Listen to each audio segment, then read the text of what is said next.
Chapter 7. We go thrift shopping on Olympus. By my calculation, it was either very late at night or very early in the morning by the time we got to the Empire State Building. Annabeth and I stood for a moment outside the glass doors and gathered our thoughts before trudging into the gods' domain. The doorman looked up at us from his coffee and gave us a patronizing look before putting up a hand like he was going to stop us. "Look, they told me not to let you in after what happened the last time." "That was one time, and Zeus forgave me for it anyway," I scoffed, leaning forward and peering over his desk for the key. "I thought it was Ares that lit you on fire," he replied, narrowing his eyes at us. I decided not to answer while Annabeth took my arm and steered me away. "What are you doing?" I whispered to her. "We didn't even get the elevator key." "While you were busy arguing, the rest of us were using our brains," she muttered, deftly showing me the key in her coat pocket. I raised my eyebrows, but I couldn't stay impressed for very long because the elevator dinged a few feet to our left. We were several hundred floors up before the elevator shuddered, which I guessed meant the doorman was missing his key. The doors swiftly opened on our floor, and we stepped out, gazing over Manhattan from the 600th floor. I sneaked a glance at Annabeth and immediately felt a warming sensation as I watched her gray eyes glitter with the hundreds of lights in the city below. We slowly started up the marble steps toward Olympus, careful to stay away from the edge. Annabeth and I talked softly about different things as we walked, sometimes commenting on a new building facade she expertly created for the Olympians, and sometimes making remarks about the time Grover had tried to eat the shrubbery next to the Muse's recording studio. By the time we reached the throne room, we were quiet, looking for any sign of the gods. Annabeth stepped forward into the dark entrance and called out, which I thought was a dumb move, since that's how the main character always gets killed in horror movies.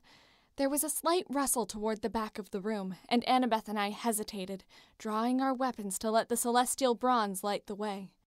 Out of all the things I've hesitated to face, it's probably something making noise in an empty black throne room meant for immortal gods. Annabeth and I slowly approached the corner of the throne room, holding our breath, until I caught the sight of Hestia bathed in the glow from the dying coals in the fireplace.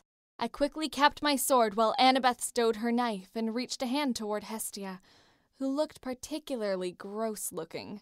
I retracted my hand fast when I felt heat coming off of her, composing myself as she turned her sickly face toward me. "Percy Jackson?" she rasped. She looked like a kid on her deathbed. I knew this had to do with my dad missing, since her domain was over home. "Hello, goddess," I replied, and Annabeth issued her greeting as well. We both snuck a quick look at each other, and I knew she was thinking the same thing as me. Can gods get sick? "I know I am not my usual appearance," Hestia began, her chest struggling to rise with every word. "I know you once saw your father in a state like this as well, Perseus," she added, and I remembered that I had, when I visited my father's domain before the Battle of New York and convinced him to let it fall in exchange for fighting Typhon. It hadn't been easy seeing my father as a fractured old man, just as it wasn't easy seeing Hestia as a sickly child. "The items you seek are here. The coals, my throne," Hestia continued, banishing my thoughts of my father from my mind. Annabeth nudged forward and threw a questioning look at me. What items?" I asked, which probably wasn't subtle enough because Annabeth elbowed me in the ribs. Hestia didn't answer, and her breathing became even more labored. I decided I wasn't going to get any more answers from her, so I stared into the coals, hoping I'd find out what items I was seeking. Annabeth gasped and pointed into the coals, too shocked to say anything for a moment, which I understood, because I was currently gaping like a fish into the fireplace, too. I'd seen the Master Bolt before, but sticking my hand into hot-burning coals to retrieve it was never something I saw coming. The fire tickled me, rather than burned, which I knew was due to my father's nature. I had learned that unfortunate volcanic lesson several years before. I pulled the Master Bolt out of the coals, careful to keep it at an arm's length as it crackled and spit tiny bolts of electricity. Annabeth gingerly took it from me and said, "Items?" I turned back to the fire when I realized her meaning, looking for another item in the coals. I plunged my hand in and retrieved the Helm of Darkness, my entire arm now dangerously red. Annabeth gaped at the coals as another item peeked through, and I dove my hand into the fire once more, wincing at the screaming nerves in my arm. As my fingers closed around my father's trident, strength flooded through me like a current, and my arm felt like it had been doused in cold water. I retrieved what I knew was the final item from Hestia's coals and held the trident close to my heart, reveling in the familiar ocean scent that always reminded me of my father.